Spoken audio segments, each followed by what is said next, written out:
Status orang gila di akhirat. Sebelumnya kita perlu tahu bahwa orang gila di dunia tidak dibebani tanggungan menjalankan ibadah atau hukum syara. Seperti halnya anak kecil yang belum balik, karena mereka tidak memiliki akal. Nabi SAW bersabda, yang artinya, catatan amal diangkat dari 3 jenis orang. Orang tidur sampai dia bangun, anak kecil sampai dia balik, dan orang gila sampai dia sembuh dari gilanya. Hadis riwayat Ahmad.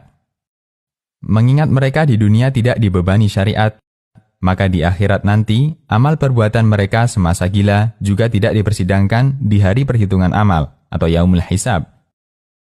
Kecuali orang yang gilanya musiman atau gilanya setelah usia balik, maka amal perbuatannya yang akan dipersidangkan atau dihisab di hari kiamat nanti adalah amal yang dia lakukan selama tidak gila.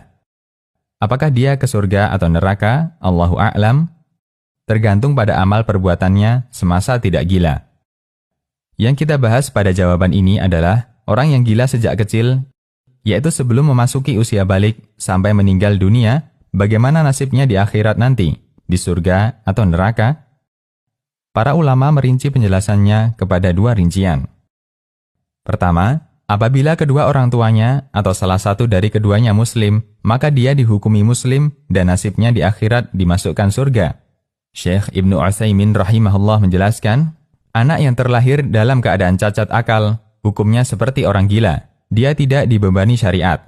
Oleh karenanya, amal perbuatannya tidak akan disidang atau dihisab di hari kiamat nanti. Bila ia berasal dari kedua orang tua yang muslim atau salah satunya muslim, maka status dia mengikuti orang tuanya yang beragama Islam. Maksudnya, anak ini menjadi muslim sehingga dia dimasukkan ke surga. Majmu' Fatawa wa Rasail Ibnu Utsaimin. Dalilnya adalah firman Allah Ta'ala yang artinya, dan orang-orang yang beriman beserta anak keturunan mereka yang mengikuti mereka dalam keimanan. Kami pertemukan mereka dengan anak keturunan mereka di dalam surga, dan kami tidak mengurangi sedikit pun pahala amal kebajikan mereka. Quran Surat At-Tur ayat 21. Kedua, apabila kedua orang tuanya non-muslim, di sini para ulama berbeda pendapat. Pendapat pertama, langsung dimasukkan surga. Dalilnya adalah firman Allah Ta'ala, yang artinya, kami tidak akan mengazab suatu kaum sampai kami mengirim utusan Rasul kepada mereka. Quran Surat Al-Isra ayat 15. Pada ayat di atas, Allah menjelaskan bahwa seorang tidak akan diazab sebelum ditegakkan hujah kepadanya, yaitu sampainya dakwah Islam kepadanya. Orang gila tentu hujah belum tegak atasnya, karena dia tidak bisa memahami wahyu Allah yang sampai kepadanya. Di samping itu, orang berakal saja tidak diazab karena dakwah Islam belum sampai kepadanya. Tentu orang gila lebih pantas untuk tidak diazab, karena dia tidak memiliki akal. Di antara ulama yang memegang pendapat ini adalah As-Subki, Al-Bukhari, Al-Qurtubi, dan Imam Nawawi rahimahumullah. Imam Nawawi menyatakan, inilah pendapat yang benar yang dipegang oleh para ulama muhakkik, bahwa mereka, yaitu anak-anak kaum kafir dan orang gila, termasuk penduduk surga. Al-Minhaj. Pendapat kedua, dia akan diuji. Jika lulus ujian, maka dia dimasukkan surga, bila tidak, maka dimasukkan neraka. Ujian mereka berupa api. Apabila mereka mau masuk api yang disediakan Allah untuk menguji mereka, mereka akan masuk surga. Namun bila enggan, mereka akan dimasukkan ke neraka.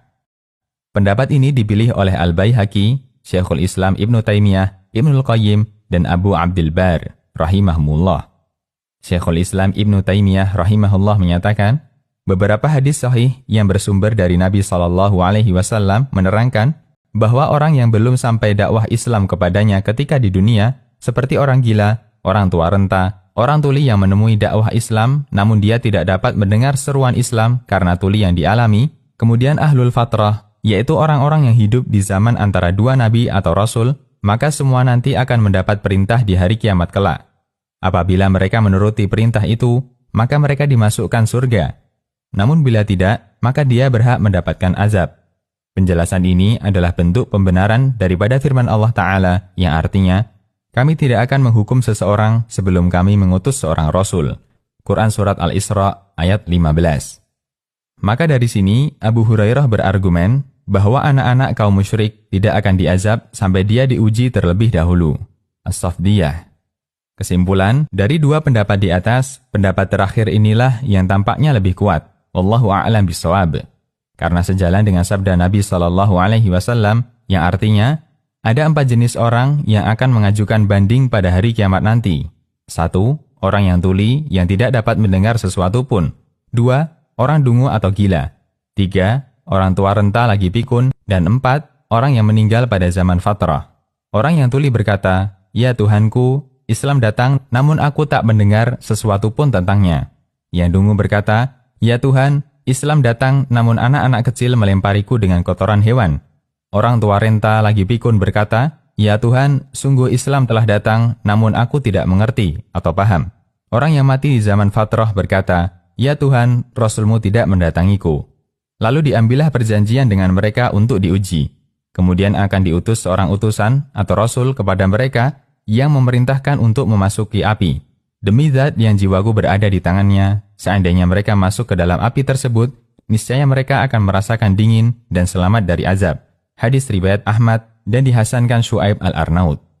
Imam Ibnu Katsir rahimahullah lebih memilih pendapat ini dengan alasan, pendapat inilah yang dapat mengkompromikan seluruh dalil dalam permasalahan ini. Tafsir Ibnu Katsir.